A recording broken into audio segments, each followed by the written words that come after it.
पति अखबार पढ़ रहा था। पत्नी ने बड़े प्यार से पति के सिर पर हाथ फेरते हुए कहा, अगर आप मुझे एक सोने का हार दिलवा देंगे तो मैं मन्नत मांगूंगी कि अगले 7 जन्मों तक मेरे पति आप ही हों। पति, मैं तुम्हें हार के साथ झुमकी और कंगन भी दिला दूंगा, लेकिन ऐसी कोई मन्नत न मांगो। बात सिर्फ इसी जन्म तक सीमित रखो।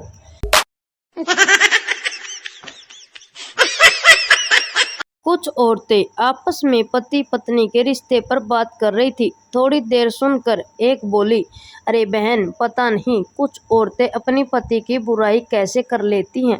अब मेरे वाले को देख लो, अकल के नाम का एक पैसा उसके पास नहीं, शकल राम ने दे ही नहीं, रंग ऐसा जैसे पैदा होते ही भट्टी में डालकर किसी ने भून दिया हो, और कंजूस तो इतना कि कच्छे भी सेकंड हैंड खरीद के पहनता है।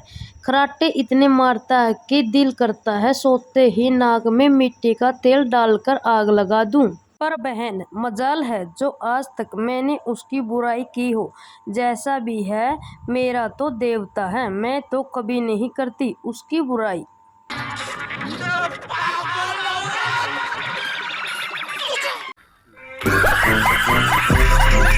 टीवी ने अपनी माँ को फोन किया, मम्मी मेरा उनसे झगड़ा हो गया है, मैं 3-4 महीने के लिए घर आ रही हूँ, अब दिल थाम लो। माँ बोली, झगड़ा उस कमबख्त ने किया है तो सजा उसे ही मिलनी चाहिए। तो रुक, मैं 5-6 महीने के लिए वहाँ आ जाती हूँ। जब कन्या अपने पिता के घर होती है, रानी बन के रहती है, पहली बार ससुराल जाती है, लक्ष्मी बनकर जाती है और ससुराल में काम करते करते बाई बन जाती है। इस तरह लड़कियां रानी लक्ष्मी बाई बन जाती है और फिर वो पति को अंग्रेज समझकर बिना तलवार के इतना परेशान कर देती है, बेचारा वो पति अंग्रेज न होकर भी अंग्रेजी लेना शुरू कर देता है।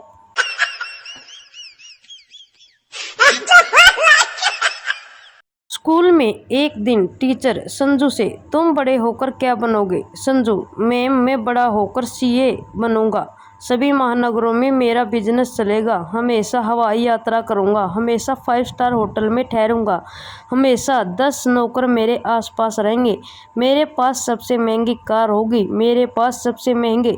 टीचर, बस संजू बस। बच्चों, आप सब इतना लंबा जवाब देने की आवश्यकता नहीं है, सिर्फ एक लाइन में जवाब देना। अच्छा पिंकी, तुम बताओ, तुम बड़ी होकर क्या बनोगी? पिंकी जी, संजू की पत्नी।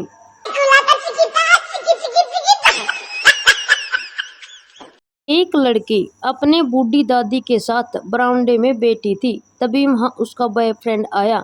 लड़की अपने बॉयफ्रेंड से, क्या आप रामपाल यादव की book dad is at home लाई हो?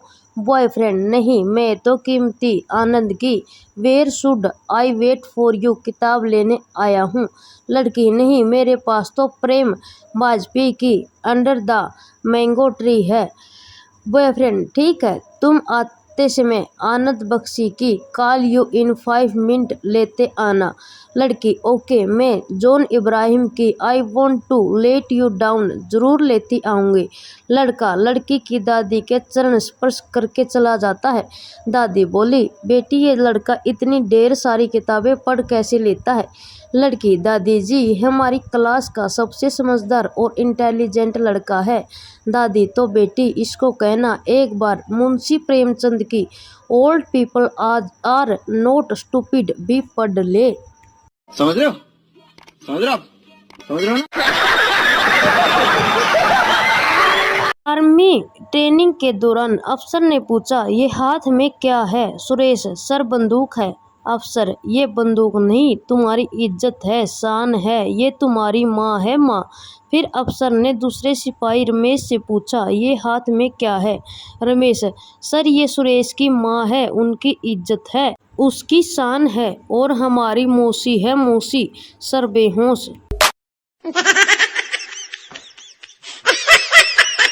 संता अपनी 12वीं मंजिल वाले अपार्टमेंट की बालकनी में खड़ा नीचे देख रहा था।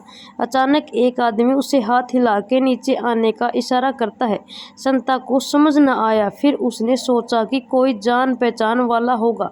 संता लिफ्ट से नीचे पहुंचा और आदमी को जाकर बोला, हाँ भाई बोलो, क्या बात है। नीचे खड़ा आदमी, जो कि एक भिखारी था, रोते हुए बोला, भगवान के नाम पे कुछ दे दो बाबा। ये सुन संता को बड़ा गुस्सा आया। उसने भिखारी को बोला, मेरे साथ ऊपर जाओ। संता जानबूझकर भिखारी को लिफ्ट की बजाय सीढ़ियों से ऊपर ले जाता है और घर पहुंचकर संता बड़े प्यार से उस आदमी से कहता है, बाबा माफ करो, छूटा नहीं, कल आना।